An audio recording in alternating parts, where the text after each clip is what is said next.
Hello, আসসালামু আলাইকুম everyone. আজকে সকালে ঘুম থেকে ওঠার পরে আমি চলে আসছিলাম কিচেনে। দুপুরে কি রান্না করছে আম্মু সেটা দেখার জন্য। তো আজকে দুপুরের জন্য আম্মু গরুর মাংস রান্না করছে আর হচ্ছে ঢেঁড়স ভাজি করছিল। তো সেটাই দেখছিলাম, যেহেতু আজকে ফ্রাইডের দিন।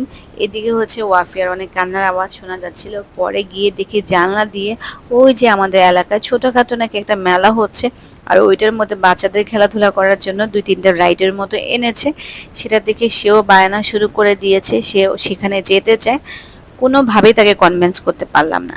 বাট দেখো আজকে আমার বুড়িটা কি সেজে বসে আছে। এই শাড়িটা 2 বছর আগের একটা শাড়ি, 16 ডিসেম্বরে ওকে বানিয়ে দিয়েছিলাম। তো এখন 2 বছর পর এই শাড়িটা অনেকটাই ছোট হয়ে গিয়েছে।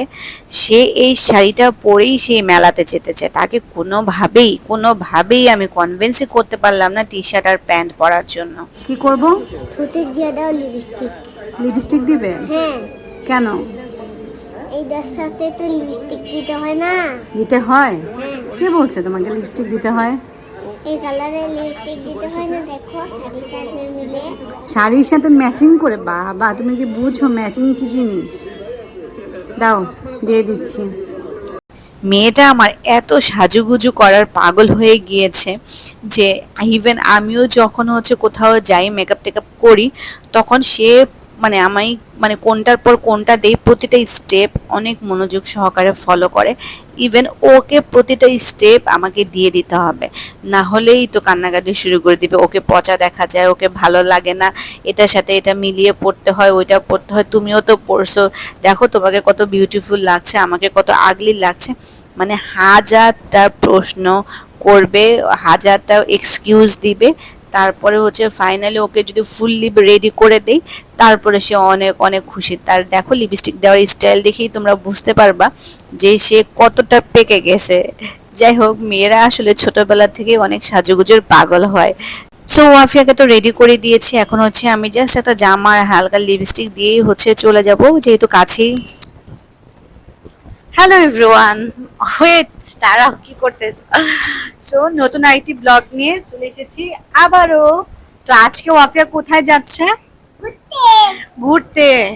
মেলায় যেতে অনেক উপরে যায়, চিড়ার মধ্যে চলতে যাচ্ছে বাসার উঠানে সামনে। বাসার সামনে, হ্যাঁ, আমাদের বাসার সামনে হচ্ছে একটা ছোটখাটো মেলা বসেছে, তো আমরা হচ্ছে ওইখানেই যাচ্ছি। আমার যাওয়ার তো কোনো ইচ্ছাই ছিল না, বাট ওয়াফিয়া অনেক অনেক বেশি ইনসিস্ট করতেছিল, কান্নাকাটি শুরু করে দিছে। তো সেজন্যই মূলত যাচ্ছি। ওয়াফিয়া আজকে কি পরছে চলো দেখি। ওয়াফিয়ার শাড়ি পরার স্টাইল দেখে আমার প্রচুর প্রচুর হাসি আসছিল। শাড়িটা যেহেতু অনেক আগের, শাড়িটা একদমই ছোট হয়ে গিয়েছে। আর প্লাস হচ্ছে কোনোভাবেই এটা ওকে ঠিক মতো পরাতে পারছিলাম না। বাচ্চারা তো এমনিও শাড়ি সামলাতে পারে না। বাট কে শুনে কার কথা, সে তো কোনোভাবেই রাজি হচ্ছিল না।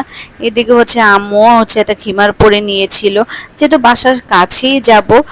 সো এই তো ফাইনালি হচ্ছে আমরা বের হয়ে গেলাম, আর মেলাতেও কিন্তু অলরেডি চলে এসেছি। দেখতেই পারছো মেলাটা কিন্তু খুবই ছোট্ট একটা এরিয়া। জাস্ট আমার কাছে মনে হয় 5 কাঠা জায়গার মতো হয়তো বা এরিয়াটার হবে। ওই একটা জায়গার মধ্যে 3টার মতো হচ্ছে রাইড দিয়েছে। আর ছোটখাটো অনেক কিছু দিয়ে মেলাতে যা যা থাকে আর কি, বাচ্চাদের খেলাধুলার জিনিসপত্র, পানিপুরি, এই হাবিজাবি এগুলো আছে আর কি। এরিয়াটা খুবই ছোট ছিল, বাট সেই অনুযায়ী মানুষ প্রচুর প্রচুর ছিল। এলাকার মেলা যেহেতু, বেশিরভাগ মানুষই হচ্ছে এখানে জাস্ট মেলাটা দেখতেই এসেছে। তো এখানে আসার পরপরই হচ্ছে ওয়াফিয়া বায়না শুরু করে দিয়েছে রাইডে ওঠার জন্য। তো আম্মুর জন্য আর ওয়াফিয়ার জন্য 2টা টিকিট নিয়ে নিয়েছি। এখানে টিকিটের প্রাইস পড়েছে 30 টাকা করে। তো এটা কিন্তু মেশিনে চলে না, পার্কের গুলো মেশিনে চলে, বাট এখানের মেলাতে হচ্ছে যেহেতু এলাকার মেলা, সেহেতু মেশিন টেশিন ওনারা কিছু আনেনি। এটা হাত দিয়েই হচ্ছে বা পা দিয়েই হচ্ছে ওনারা চালাবে। তো আমি কিন্তু এই ধরনের রাইডগুলো প্রচুর প্রচুর ভয় পাই। আমি জানি না কিছু হবে না, যেহেতু এখান থেকে পড়লেও আসলে কিছু হয় না, আর পড়েও না কখনো কেউ। তারপর আমার মনের ভিতরে আসলে কেন যেন সাহসী কাজ করে না।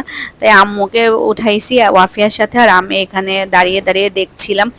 তো আম্মু প্রথমে উঠতে চায়নি, বাট আম্মু তো জানে যে আমি এগুলো উঠতে প্রচুর ভয় পাই, তাই আম্মুই উঠেছে। কিন্তু আম্মু ওইখানে ওঠার পর এতটা ভয় পেয়েছিল, কারণ আম্মু এই রাইডে আবার ফার্স্ট টাইমের মতো উঠেছে। এর আগে এই রাইডটাতে উঠেনি, চরকিতে উঠেছে, বাট এই রাইডে যেহেতু উঠে নাই সেহেতু আম্মু প্রচুর প্রচুর ভয় পাচ্ছিল। মানে ভয়ের চোটে তার বুক ব্যথা শুরু হয়ে গিয়েছিল, যেহেতু এমনিও সে একটা অসুস্থ মানুষ। বাট তারপরে হচ্ছে সে ওখানে চিল্লা বলতেছিল পানির জন্য। আমি তো একদম তাড়াহুড়া করে পানির জন্য অনেক দৌড়াদৌড়ি লেগে গিয়েছিল। মানে আমার ভুলই হয়ে গিয়েছিল তাকে আসলে এই রাইডে ওঠানোর জন্য। তো আম্মু তো আগে পরে রাইডে উঠে, বাট সে যে এরকম ভয় পাবে আমিও কখনো কল্পনা করতে পারিনি। না হলে শুধুমাত্র ওয়াফিয়াকেই কারোর সাথে উঠাইতাম, মানে আম্মুকে আর উঠাতাম না। একটু সময়ের জন্য আম্মুকে দেখে আমার নিজেরই একদম মনে কর বুক ব্যথা শুরু হয়ে গিয়েছে, কিছু আম্মু আবার অসুস্থ না হয়ে যায়। যাই হোক, তারপরে যখন দেখলাম যে আম্মু নামার সময় মোটামুটি একটু হাসছিল, তো দেখে তারপরে মনে হয় যেন আমার আত্মার মধ্যে জীবন চলে আসছে। যাই হোক, মাঝে মাঝে এরকম এক্সপিরিয়েন্স ঘটে। সব মেলাটা একটু ঘুরে ঘুরে দেখছিলাম, এখানে দেখছিলাম অনেক সুন্দর সুন্দর হেয়ার অ্যাক্সেসরিজ পাওয়া যাচ্ছিল, জুয়েলারি, কসমেটিক্স। তবে কসমেটিক্স জুয়েলারি এখান থেকে না কিনাটাই বেটার। যারা হেয়ার অ্যাক্সেসরিজ কিনতে চাও তারা অবশ্যই আসতে পারো। তো এটা কিন্তু হচ্ছে, আমি লোকেশনটা একটু বলে দিচ্ছি, এটা হচ্ছে সাদ্দাম মার্কেট 0 পয়েন্টে মেলাটা বসেছে। তো আমি আরো দেখছিলাম যে কি কি পাওয়া যায় বা কিছু নেওয়া যায় কিনা, বাট এইখানের তেমন কোনো কালেকশন ছিল না যেটা হচ্ছে আমার নেওয়ার মতো। তারপর আমি দেখছিলাম যদি কিছু ভালো লাগে তাহলে নিয়ে নিব, কারণ মেলা থেকে জিনিস কিনতে কিন্তু বেশ ভালোই লাগে। বাট তেমন কিছু একটা পছন্দ না হয় আমি আর কিন্তু পরবর্তীতে কিছুই নিইনি। সো এখন তোমাদের সাথে একটা খুব ইন্টারেস্টিং স্টোরি শেয়ার করি। তো বাসায় ফেরার সময় ওয়াফিয়া প্রচুর কান্নাকাটি করছিল, ও আরেকটা রাইডে উঠতে চাচ্ছিল, বাট আমি ওকে উঠতে দেইনি, সেজন্য প্রচুর কান্নাকাটি করছিল। তো আসার সময় সেটা হচ্ছে পুলিশ আবার দেখে ফেলে। তো পুলিশ কি না কি ভেবেছে আমি জানি না, বাট সে আমাকে জিজ্ঞেস করছে বারবার যে বাচ্চাটা কেন কাঁদছে, বাচ্চাটা কেন কাঁদছে। সে হয়তো বা ভেবেছিল যে আমি বাচ্চা চোর কি না, যেহেতু ওয়াফিয়া অনেক জোরে কান্নাকাটি করছিল। কিছুক্ষণের জন্য আমিও ভয় পেয়ে গিয়েছিলাম যে বাচ্চা চোর না মনে করে আবার ধরে নিয়ে যায়। যাই হোক, কারণ পুলিশটা একদম মেলা থেকে বাসা পর্যন্তই আমার সাথে সাথে এসেছিল। আজকে বড় বাচ্চা বেঁচে গিয়েছি। যাই হোক, এই তো ছিল আমার আজকের ব্লগ। নেক্সট ব্লগে আবার দেখা হবে। আল্লাহ হাফেজ।